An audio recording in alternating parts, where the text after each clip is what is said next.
Hello everyone, this is me Sabiya है और मैं आपके लिए लेके आई हूँ एक और रीडिंग जो कि होगी उन लोगों के लिए जो जानना चाहते हैं कि इस रिलेशनशिप का फ्यूचर क्या होगा। जो भी स्पेसिफिक रिलेशनशिप है आपके माइंड में, आप उस रिलेशनशिप के लिए इस रीडिंग को देख सकते हो।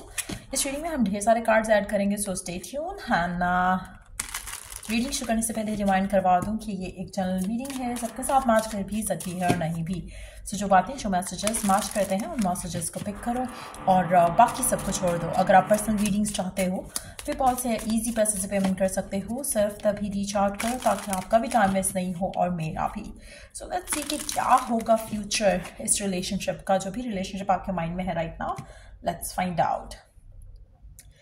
I am sorry, apology. अगर आप राइट नाउ नो कॉन्टैक्ट में हो या फिर किसी भी सिचुएशन में आपके पर्सन ने आपसे कुछ गलत किया है, कोई आपको इग्नोर किया है, निगलेक्ट किया है, मुझे लगता है कि आपकी रिलेशनशिप में चीज़ें बेहतर हो जाएंगी क्योंकि पर्सन जो है वो अपोलोजाइज करेगा, आपसे सॉरी करेगा और चीज़ों को फिक्स करने की कोशिश करेगा।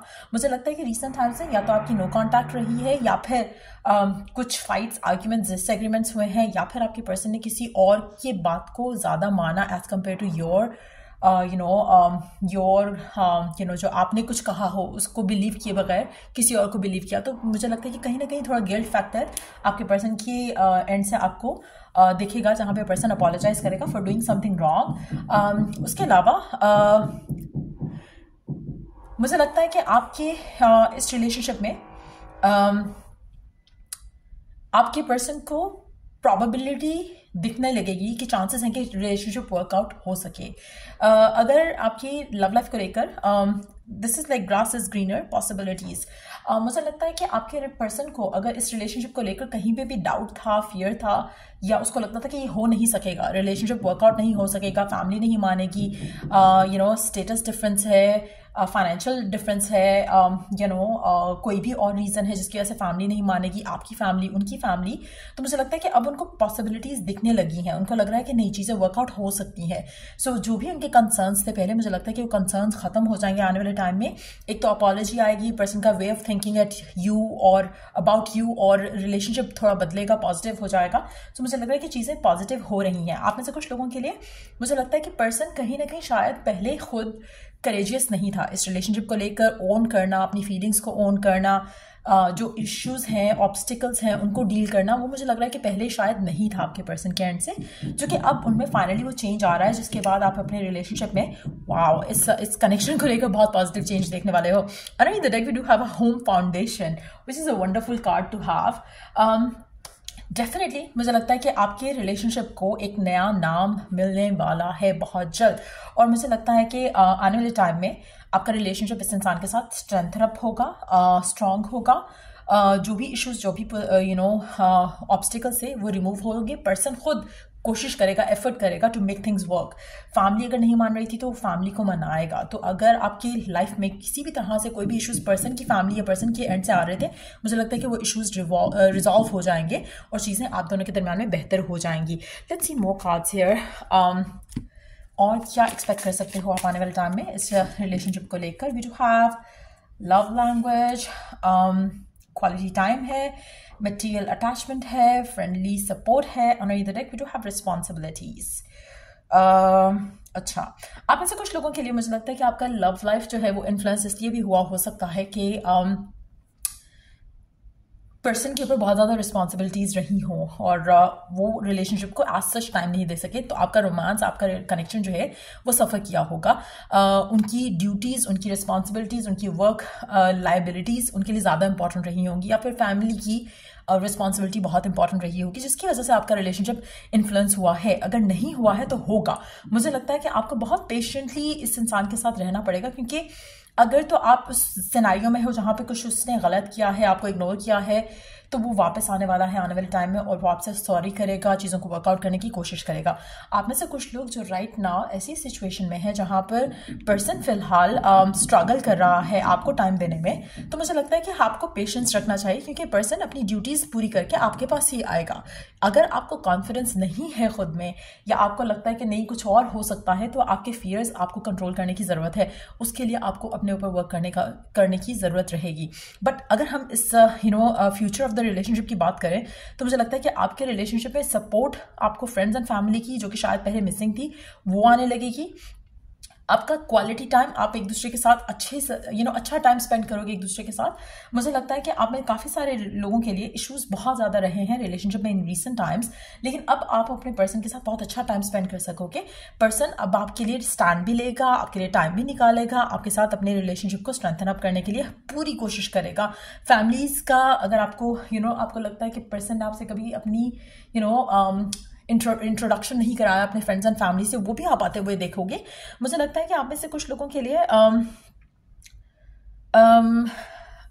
आपका रिलेशनशिप हमेशा से मॉनेटरी रीजंस की वजह से इन्फ्लुएंस रहा है, चाहे वो आप दोनों की स्टेटस डिफरेंस हो, चाहे वो पर्सन की मॉनेटरी बिजनेस या वर्क रिलेटेड इश्यूज हो।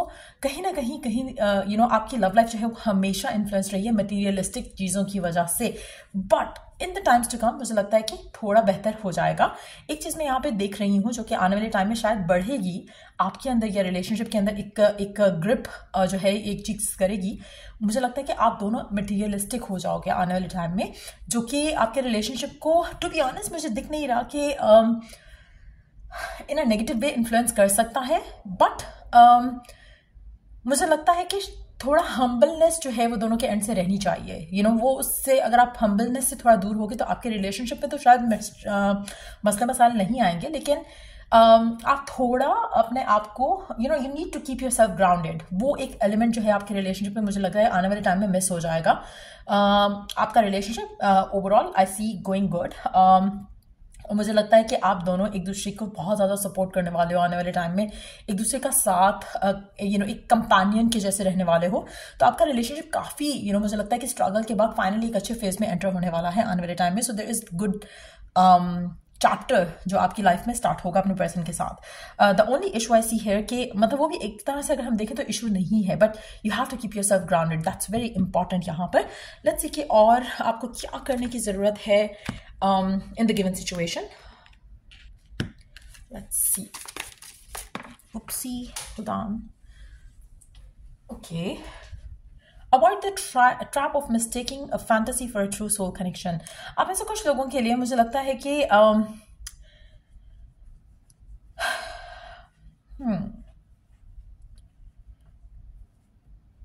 आप में से कुछ लोग may be it's gonna be just one और टू, इसलिए मुझे ये बात यहाँ पे भी ट्रैपिंग का वर्ड यूज हुआ है, यहाँ पे भी ट्रैप का वर्ड यूज हुआ है।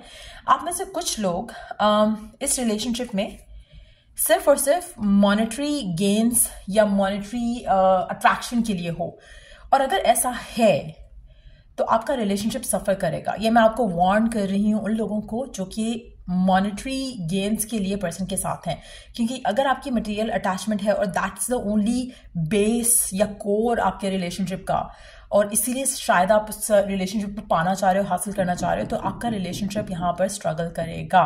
सो मेक श्योर कि आप एक ऐसे रिलेशनशिप को चलाने की कोशिश नहीं करो जहाँ पर आपको लग रहा है कि पैसा उस इंसान के पास बहुत है, इसलिए आप किसी भी हद तक जा रहे हो। Try avoid that. ये बहुत एक स्पेसिफिक किस्म का मैसेज है जो कि शायद हर किसी के साथ मैच नहीं होगा, बट अगर ऐसा है तो अवॉइड पुटिंग योरसेल्फ देयर। इस रिलेशनशिप को लेकर शायद आप आगे चले जाओगे, इस इंसान के साथ आप अपनी ज़िंदगी में आगे बढ़ जाओगे, आपका रिलेशनशिप शायद बेटर भी हो जाएगा, लेकिन इस वजह से आप किसी ट्रैप में ज़रूर फंसोगे। So just be mindful of that. मुझे लगता है कि आपके रिलेशनशिप में इंटेंसिटी बढ़ने वाली है आने वाले टाइम में, बट यस एक चीज़ फिर मेंशन करूँगी, मुझे लगता है कि सिर्फ ये उन लोगों के लिए मैच होगी बात जो कि फाइनेंसेस के लिए पर्सन के साथ अटैच हो रहे हैं। तो इट्स जस्ट बी माइंडफुल कि आपकी लाइफ में इस इंसान के साथ लोज आ जाएंगे अगर सिर्फ फाइनेंसेस इज द रीज़न, क्योंकि इस कार्ड के साथ इट्स अ कंफर्मेशन कि अगर आप सिर्फ मटीरियलिस्टिक गेन्स के लिए पर्सन के साथ हो और यही चाह रहे हो कि हाँ फाइनेंशियल स्टेबल आप रहो इस इंसान के साथ, तो इन दैट सिचुएशन मुझे लगता है कि आपकी लाइफ में लोज आएंगे इस इंसान के साथ। तो अगेन कीप योरसेल्फ हम्बल ताकि ऐसी कोई नेगेटिविटी आप अपनी ज़िंदगी में अट्रैक्ट नहीं करो। लेट्स सी आपके लिए ओरेकल गाइडेंस क्या है आपकी लव लाइफ सिनेरियो को लेकर।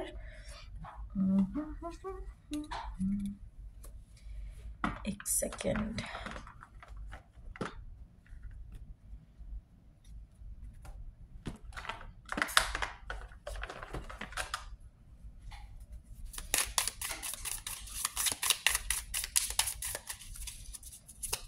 हिस्टोरिकल गाइडेंस और something that you need to be aware of इस रिलेशनशिप को लेकर, फ्यूचर को लेकर। ओवरऑल मुझे चीज़ें अच्छी लग रही हैं यहाँ पे। Wow, wedding rings, definitely love call. आप में से काफ़ी सारे लोग, मुझे लगता है कि अगर आप राइट नाउ नो कॉन्टैक्ट में हो, there is definitely communication coming in. Person apologise करेगा, अपना प्यार का इजहार करेगा, बताएगा आपको कि वो कितना आपको मिस कर रहा था, कितना सोच रहा था। Someone expresses love, a message of love, thinking of you, letting you know. Call करेगा, मैसेज करेगा आपको और बताएगा कि आप उसके लिए कितने इंपॉर्टेंट हो।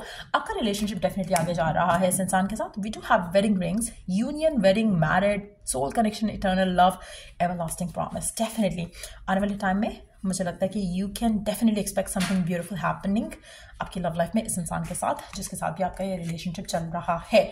So let's see guidance. Given situation में आपको क्या करना चाहिए एंड क्या नहीं करना चाहिए। Let's see.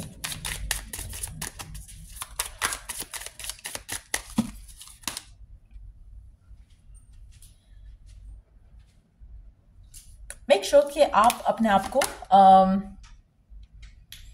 नेगेटिविटी में मत इंडल्ज करो। यू नो, जस्ट बिलीव कि कुछ होगा, पॉसिबिलिटी हो जाएगी जहां पर expect, like you know, anticipate something good happening. Basically ये आपको करने की ज़रूरत है। कोशिश करो कि आप पास्ट में नहीं स्टक रहो। ये नहीं सोचो कि कुछ गलत हो गया है या कुछ सही नहीं हो सकता है एंड ब्ला ब्ला ब्ला। आपके माइंड में जो भी नेगेटिविटी आती है उसको अवॉइड करो। कोशिश करो कि जब भी आप सोचो कि पता नहीं क्या होगा आगे, ये सोचो कि कुछ जो भी होगा बहुत अच्छा होगा। God, divine, what ever you believe in, वो आपके लिए आपकी लव लाइफ में आसानियां लेकर आएगा। Let's see last few cards.